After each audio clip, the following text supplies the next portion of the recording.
আর নবীজি আমার এই ঘরের বিল্ডিং এর মালিক বানায়া দিয়েছে। কি জন্য তুমি এগুলো পাইলা? কোন আমলের বিনিময়ে? মুসলমান সর্দার খ্রিস্টানকে ডাক দিয়া কয়, কোন আমলের বিনিময়ে তুমি এই ঘরের মালিক হইলা? কয়, গতকালকে তুমি মহিলারে ফেরত দিয়েছিলা, আমি তারে সম্মান করে আমার বাড়িতে নিয়ে আমি ঘরের মালিক তারে বানায়া দিয়েছি। আর ওই মহিলা খুশি হইয়া আমার জন্য দোয়া করছে, আল্লাহ খ্রিস্টানরে পরিবার সহ মুসলমান বানায়া দাও। আল্লাহ তুমি আমার এই মুহূর্তের দোয়াটা কবুল করে নাও। আমি যে তারে আহার দান করেছি, আমার আল্লাহ পাক রব্বুল আলামিন এই খাতিরে আমার আল্লাহ আমারে মুসলমান বানায়া জান্নাতের ঘরের মালিক বানায়া দিয়েছে।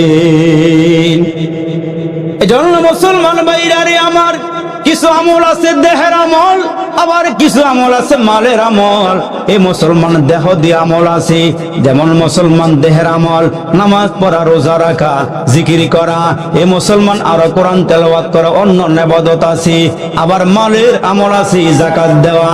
মালের আমল আছে মুসলমান ভাইরা, হজ ফরজ হইলে হজ করা, মালের আমল হইলে দান সাদাকা করা। ঠিক কিনা জোরে কন? এ মুসলমান ভাইরা রে আমার, পয়গম্বর আরবি ডাক দিয়ে উম্মতেরা রে, উম্মতেরা ভালো করিয়া শোনো। দান সাদাকার দ্বারা আল্লাহ বালা মুসিবত দূর করিয়া দেয়, অসুস্থ মানুষকে আল্লাহ পাক সুস্থ করিয়া দেয়, পেরেশানওয়ালা মানুষগুলোকে আল্লাহ তাআলা পেরেশানি দূর করে দেয়। জোরে আওয়াজ করে কোন আল্লাহু আকবার। এই জন্য আল্লাহ ডাক দিয়া কয়, আমি মাল দিয়া দৌলত দিয়া বান্দারে পরীক্ষা করি, কারা মাল দৌলত দিয়া ভালো কাজ করে, কারা নেক আমল করে। যেমন সুলাইমান একজন পয়গম্বর ছিল, উনি দুনিয়ার বাদশা ছিল, উনি আখিরাতের বাদশা ছিল।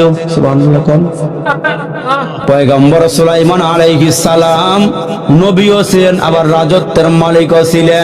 শুধু রাজত্বের মালিক নয় রে বাবা, পয়গম্বর সুলাইমান আলাইহিস সালাম শুধু রাজত্বের মালিক নয়, উনি কিসের মালিক? উনি মানুষের নবী, উনি জিনের নবী, উনি মানুষের বাদশা, জিনের বাদশা, পশু পাখির বাদশা। যেমন সুলাইমান পয়গম্বর বসে আছেন, হঠাৎ করে একটা চিল পয়গম্বরের সামনে আইসা ডাক দেয়া কয়, পয়গম্বর আপনি শুধু মানুষের নবী নন, আপনি শুধু জিন জাতির নবী নন, আপনি তো আমাদের নবী। আমি আপনার কাছে একটা নালিশ নিয়ে আসছি, আমি আপনার কাছে একটা বিচার নিয়ে আসছি, আশা করি আপনি আমার বিচারটার ফয়সালা করে দিবে।